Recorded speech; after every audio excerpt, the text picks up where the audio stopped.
Mukunda jewellery మొట్టమొదటి factory outlet హనుమకొండలోనే అతిపెద్ద jewellery mart December 14న గొప్ప ప్రారంభం. నమస్తే రమ్మగారు. నమస్తే జయ. రమ్మగారు, వింటర్ హెయిర్ కేర్. వింటర్లో మనకి కొంచెం జుట్టు ఊడటం ఎక్కువగా ఉంటుంది. తర్వాత స్కాల్ప్ అంతా కూడా డ్రై అయిపోయినట్టుగా ఉంటుంది.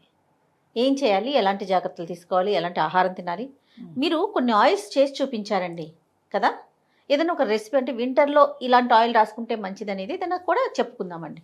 అంటే నేను ఒకటి చెప్తాను, అది మీకు ఓకేనా? చెప్పండి రమ్మగారు. బాగా నూనె రాయండి. ఎలా రమ్మగారు, ఈ రోజుల్లో ఎంత కష్టం. మా పుట్టదే మాట వినట్లేదు నూనె ఏంటంటే. పిల్లలు స్కూల్కి నూనె పెట్టుకోవడం, చిన్నప్పుడు చక్కగా నూనె పెట్టుకుని టైట్గా 2 జళ్ళు వేసుకుని వెళ్ళేవాళ్ళం. పిల్లలకి జళ్ళు వేయటం ఓ పెద్ద ప్రోగ్రామ్. అసలు రిబ్బన్ అనేది తెలియని పిల్లలు ఈ రోజు ఎక్కువ. రిబ్బన్ అంటే ఏంటి అని అడుగుతున్నారు. అవును, మనకి చివరి దాకా అల్లి పైకి కట్టి 3 చుట్టలు చుట్టి ఇక్కడ పెట్టేవాళ్ళు.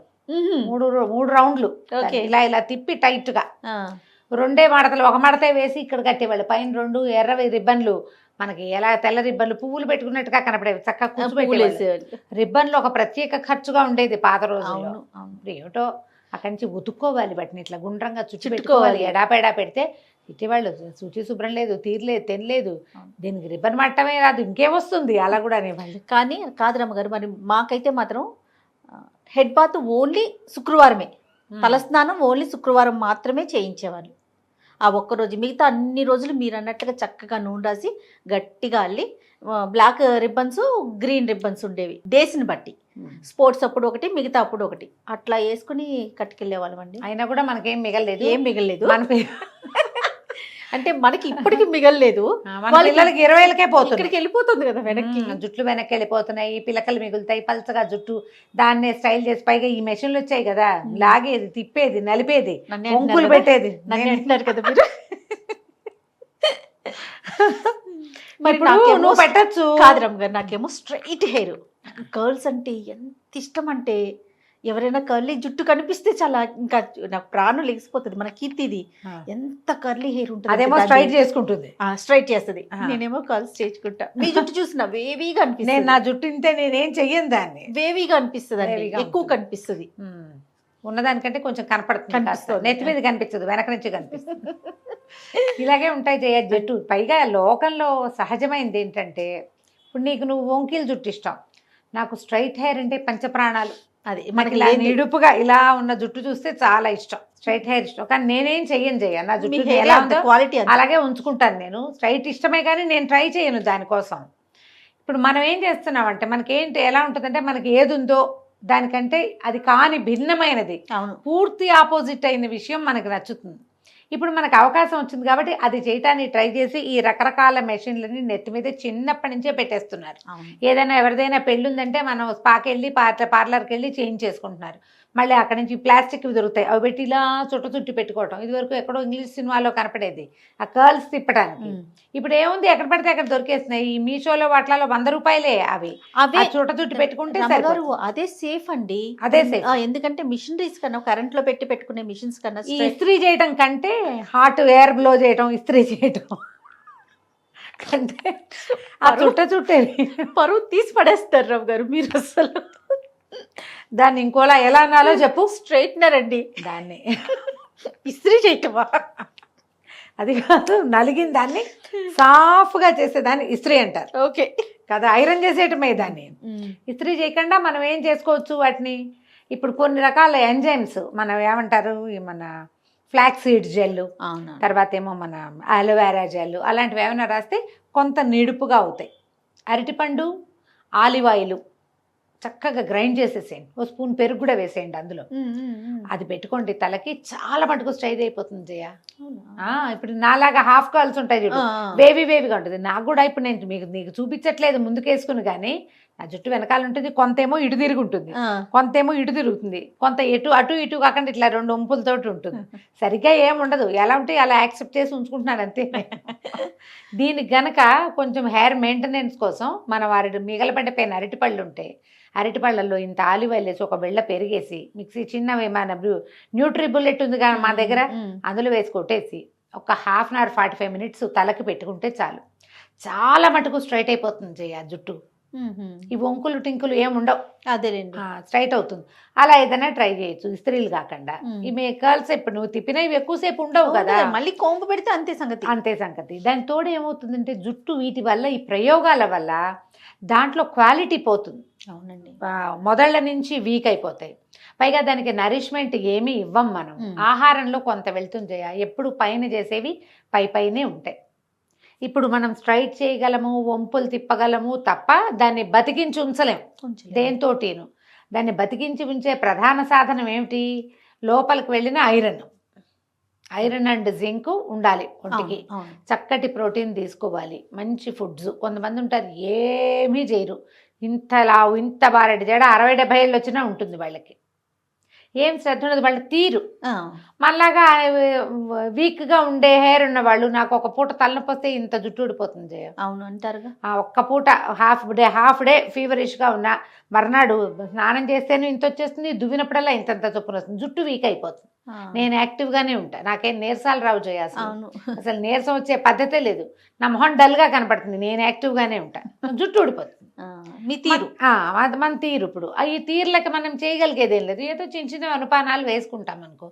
బేసిక్గా నూనె గింజల్ని తీసుకోండి, నూనె తినండి కాదు, నూనె గింజలను తీసుకోవాలి. అంటే మన బాదం పప్పులని, నువ్వులని అలాంటివి తీసుకుంటే, కొబ్బరి అవి తీసుకుంటే, వేరుశనగ పల్లి పప్పులు నానబెట్టి తీసుకోవటము, బాదం పప్పులు నానబెట్టి తీసుకోవటం, నువ్వులు ఉండలు తినడము, కొబ్బరి నువ్వులు కలిపి తింటాము.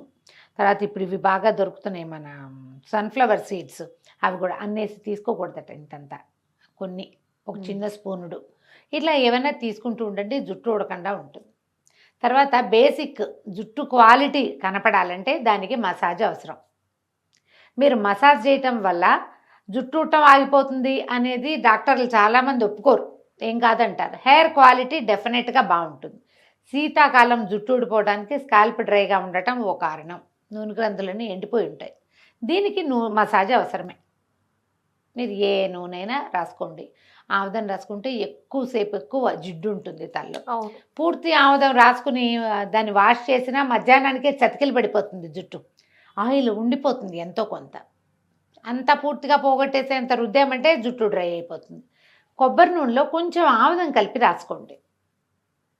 నూనె వెచ్చబెట్టడం కొద్దిగా, డబల్ బాయిలింగ్ చేస్తాం, ఒక గిన్నెతో నీళ్ళు పెట్టి దాంట్లో ఒక చిన్న గిన్నె పడేసి దాంట్లో కొంచెం కొబ్బరి నూనె, ఒక అంత ఆముదము, ఒక ఈ విటమిన్ క్యాప్స్యూల్, దాన్ని ఇట్లా ప్రిక్ చేస్తే వచ్చేస్తుంది, నలకంతే ఉంటుంది.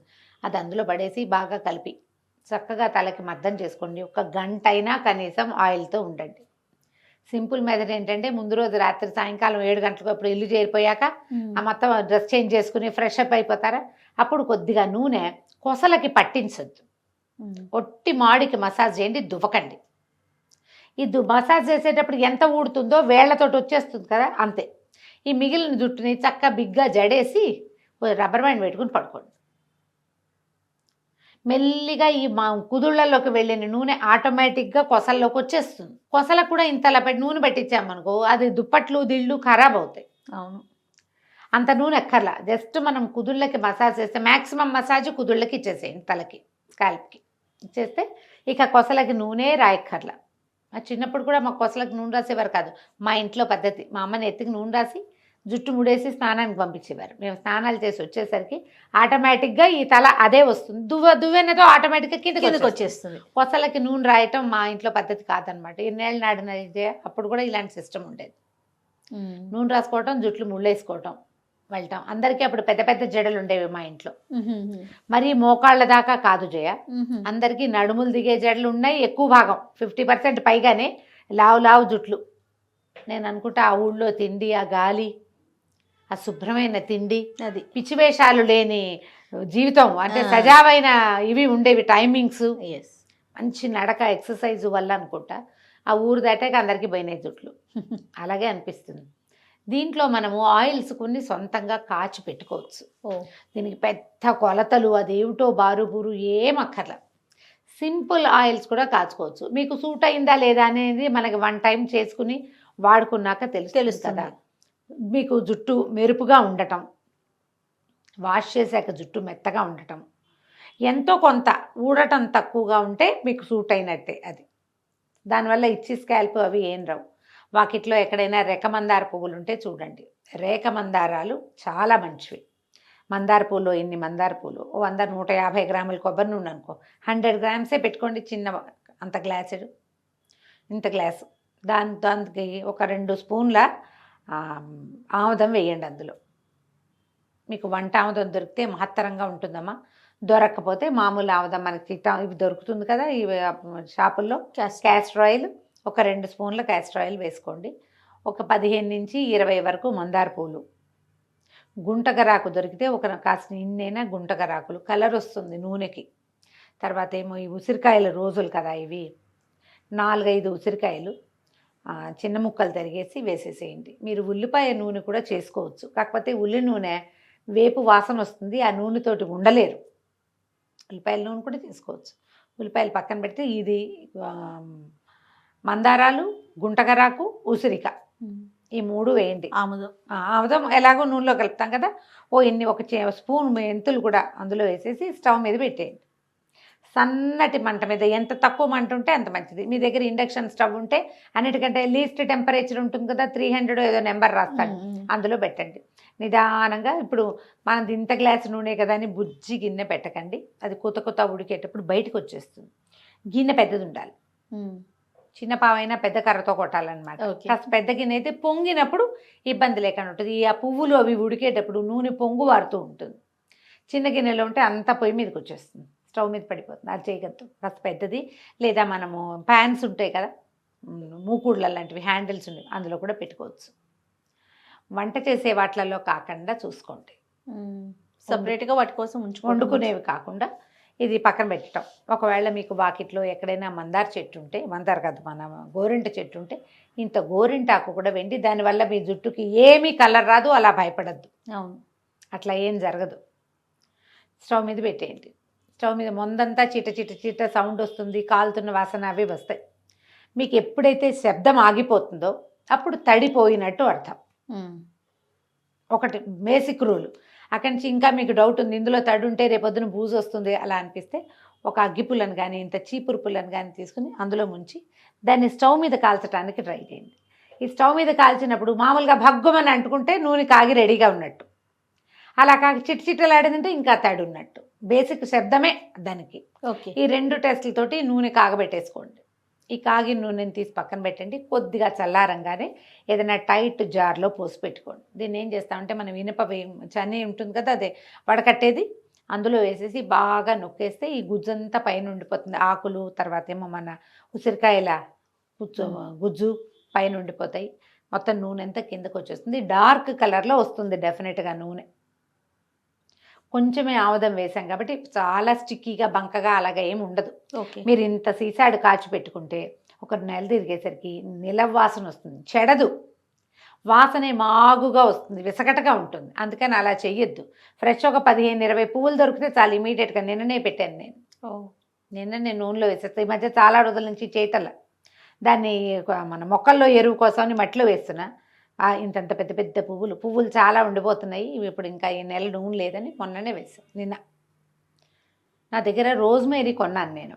మనకి ఇప్పుడు స్విగ్గీలో కూడా దొరికేస్తుంది రోజ్మేరీ. 2 రెమ్మలు ఇచ్చాడు, ఆ 2 రెమ్మలు కూడా ఎత్తి అందులో వేసాను.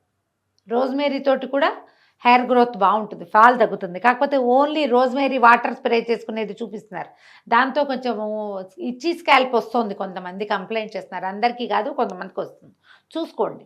ఈ కాచేటప్పుడు మనం ప్రతిసారి ఇంగ్రీడియంట్స్ మార్చుకుంటూ ఉంటే 2-3 నెలలకు ఒకసారి కాస్తామనుకో, ఈ నెల ఇంకొకటి ఏదైనా యాడ్ చేసుకోవచ్చు, ఏదైనా ఒకటి తీసేసేయచ్చు. వెసులుబాటుని బట్టి కూడా, మనకి వస్తువు దొరకటాన్ని బట్టి అంతేగా చక్కగా వాడుకోవచ్చు. మీకు పిల్లలు ఉండి ఇంట్లో స్కూళ్ళకి వెళ్ళే ఆడపిల్లలు ఉన్నా, అయితే మగపిల్లలకైనా హెయిర్ గ్రోత్ మీద ఆసక్తి ఉంటుంది.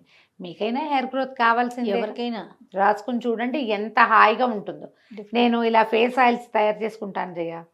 ఈ నెత్తికి రాసుకునే నూనెలా మందార పూజ చేస్తే ప్రాణం పెరపెరలాడుతుంటుంది. అయ్యో ఏంటి పోతున్నాయని చేస్తాను నేను. ఏదో ఒకటి చేసుకోండి, ఇలా సంతోషంగా ఉంటుంది. ఇలాంటి పనులు అది ఒక్కొక్కరికి పెయింటింగు అలాంటివి ఇష్టం, నాకు ఇలాంటివి ఇష్టం. ఇవి చేసుకొని మనమే వాడుకుంటే ఎంత సాటిస్ఫాక్షన్. మా ఇంటికి ఎవరైనా పిల్లలు వస్తే ఫ్రిడ్జ్ లో నుంచి ఒక సీసా తీసిస్తాను నేను గిఫ్ట్గా. ఆ ఫేస్ ఆయిల్స్ ఇస్తాను, హెయిర్ ఆయిల్స్ ఇస్తాను, ఏదో ఒకటి మళ్ళీ వాళ్ళకి చెప్తుంటా, ఈసారి వచ్చినప్పుడు కొబ్బరి నూనె పట్టుకొచ్చి ఈ నాకు ఊరికే ఇవ్వకూడదు నూనె. అవును. అందుకని నెక్స్ట్ టైం వచ్చేటప్పుడు కొబ్బరి నూనె పట్టరా ఒక 1/2 లీటర్ అని చెప్పి గానుగు నూనె తెప్పించి ఫ్రిడ్జ్లో పెట్టుకోవటము చేయటమే. సూపర్. ట్రై ట్రై చేసి చేసి చూడాలి. డెఫినెట్గా రమ్మగారు.